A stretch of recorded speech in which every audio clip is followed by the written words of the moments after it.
Hello, everybody. Today, I'm excited for this call. We're talking about mental burnout and how to get your mojo back. So, we're headed into the deeper weeks of January, February. I don't know about everybody else, but for me, February always seems like a grind. It's like the dead of winter, the days are still short. There's not really any real exciting holidays to really look forward to until March break. And then March break, we get like a double whammy of like spring weather kind of coming into play, longer days, and a whole week off.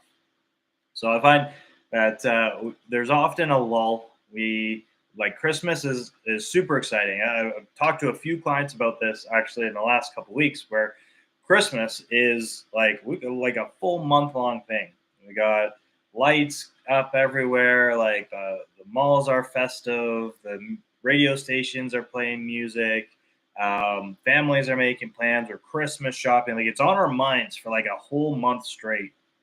And sometimes very stressful, but a lot of times it's enjoyable. We look forward to it in some regard every season because it brings a lot of joy, it brings a lot of happiness, and there's just kind of a vibe that goes along with Christmas and the Christmas spirit that it's exciting and it's fun to experience every year. So we have that, and then we have New Year's right after that, like a week after we have New Year's, and that's all exciting. And usually people are off work from Christmas until after New Year's, and then nothing.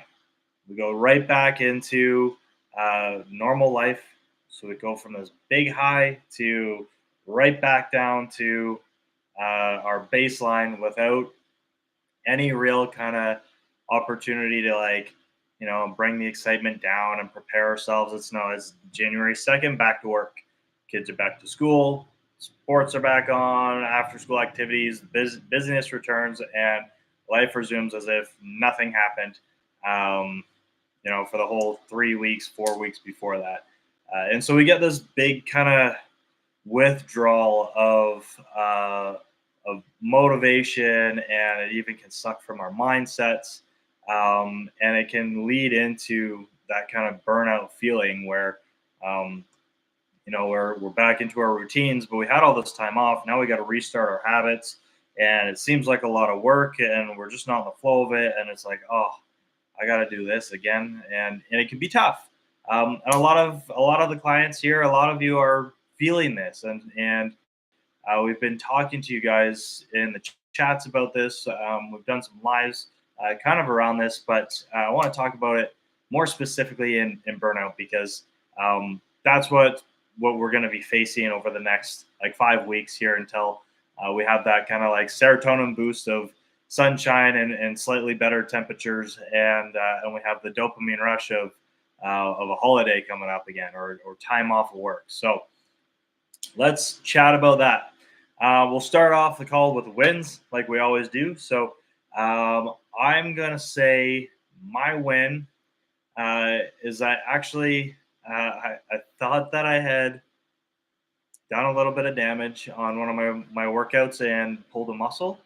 I was really kind of dreading that because I've just started up with a coach and I didn't want to be down with an injury already, but I've healed up real quick. Ended up being pretty minor, nothing really serious and nothing lingering. So quite happy for that. That's my win. If you have wins, drop them in the chats. We'll read them out. But yeah, let's chat about our topic today. So burnout. We all know what burnout feels like. Feels like no motivation. It feels like no momentum. It feels like everything is 10 times harder than it should be. We have extra resistance, like mental resistance to doing the things that we have been doing or we need to do. Tracking food becomes arduous. Getting to the gym isn't something that you look forward to anymore. It starts to be like a task, and you have to kind of overcome with some willpower to get there. Um, Even within our workouts, there can be that kind of like sluggishness where you don't want to push as hard. You want to quit the workout early. These are all symptoms. They can be symptoms of other things too, but they're all symptoms of burnout. And when you have enough of those symptoms all together, then we can conclusively determine, I'm feeling a little burnt out. I feel like I just need to take a little bit of a break.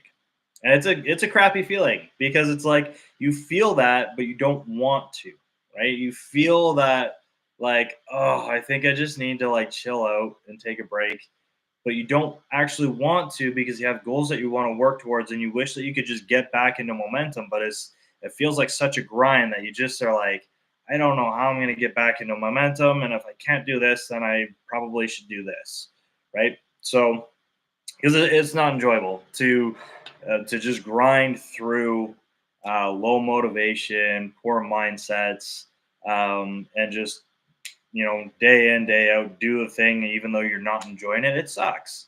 Um, I know, like it's something that Casey and I do because, I mean, one, we know how to resolve burnout. We know, I mean, we've done this our whole lives, so we understand when we actually do need to pull back and take a little bit of a break, um, which are often few and far between.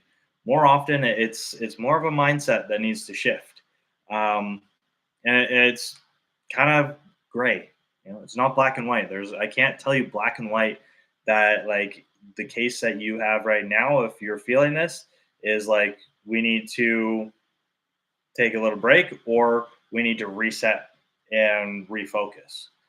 More often than not, it's reset and refocus. And I say that from experience too. So, how do we do that? How do we get the mojo back? It's tough because when you're in that sort of phase and it just there's so much resistance and it feels you don't feel like you're at your best, your tracking's not as good, then you lose the motivation. You're like, oh man, you feel like some people feel like, oh man, like I'm failing, I'm not getting the most out of this anymore, I'm just not in it, and it sucks, right?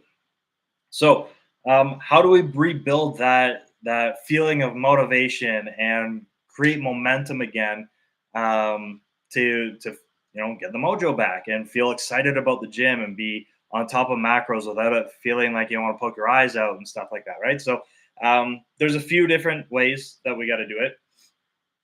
One that we've talked about recently, and I'm not going to talk about much on this call, is sometimes it is just mind over matter. Sometimes we just need to collect wins, and wins feel good, and then we feel motivated.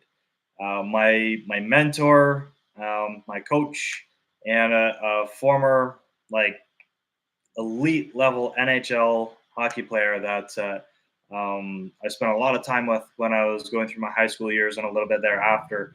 He used to tell me all the time, action precedes motivation, meaning you have to do the thing before you want to do the thing.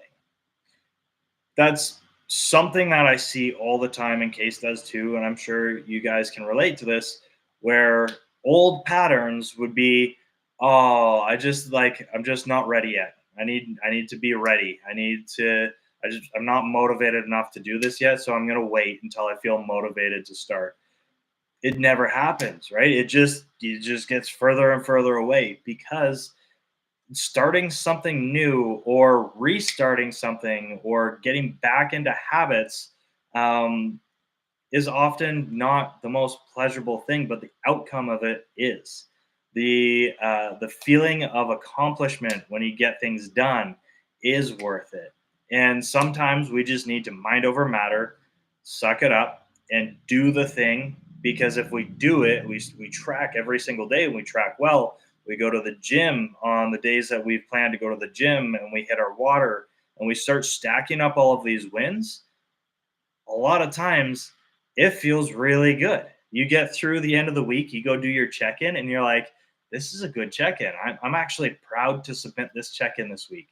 And that feeling alone, the feeling that you have, that pride of accomplishment, is a lot of times enough to stimulate motivation again. And you forced yourself into momentum by just doing the thing, even though you didn't want to.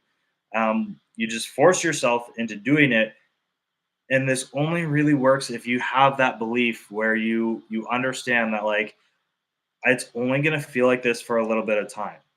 if I force myself to do these things for a week and I have a really good week, it's probably not going to feel as challenging next week. And that makes it easier because now we have a start gate and we have an end gate.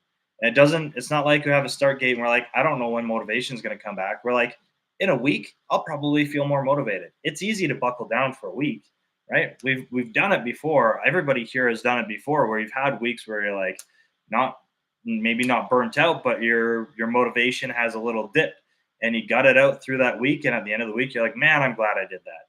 I feel so much better. I feel great that I got all my workouts in. I feel great that I've been staying hydrated. My body feels good, right? So that's one thing. Gutting it out, creating wins, and rebuilding like forcing momentum. That's usually my first stop. The next one that I would be looking at is your actual mindset. Going into like where is your mind right now? Are you dealing with a ton of stress? Are you feeling super negative? Are you caught up in global events that are pissing you off, or are you focused on life here now, what you have in front of you? And this is another really common one. Case and I go through this through periods too, where we get caught up in the stresses and you've heard me talk about the negativity bias like 100 times, and I'll never stop talking about it because it is so impactful. Where it creates this mindset shift where we start looking for more reasons to feel negative. We start, and it's not always conscious, but subconsciously we create or we look for validation for the narrative that we are creating. So hard, I hate doing this. And then you go do something, and your thought process the whole time is, I hate this, I hate this, I hate this. Of course you're gonna hate it. You're convincing yourself that you're gonna hate it. You're just reinforcing the belief that it sucks. And we need to shift that mindset. Easy way to do it is gratitudes. I know this sounds airy fairy and woo, but it changes your perspective, and it's super important when you can go hardcore of like you know it's a privilege for me to track my macros because kids in Africa, they don't have enough macros to track. Like you can make it as extreme as you want, and that's real. That shit's real. So it is worth actually thinking about. I have a buddy at the gym. He's actually an Olympian bodybuilder, but he's a wheelchair athlete now because he broke his back in 4 spots. And when I do leg day, I regularly think about it because I see him often at the gym. When I'm like, even if I'm having a bad day or something, I just think about it. I'm like, man, I'm really glad that I can do leg day because Tori can't. He loved leg day and he wanted to be a professional bodybuilder, but when his truck rolled and he broke his back, that dream, it didn't die because he is a professional bodybuilder, but not in the capacity that he was hoping to, right? um, and there's countless stories of that, and it's just really important to be grateful for the things that we have, even simple things that we take for granted, like legs that we can walk on, arms that we can use. Like we have lungs that are healthy enough to breathe and exercise with.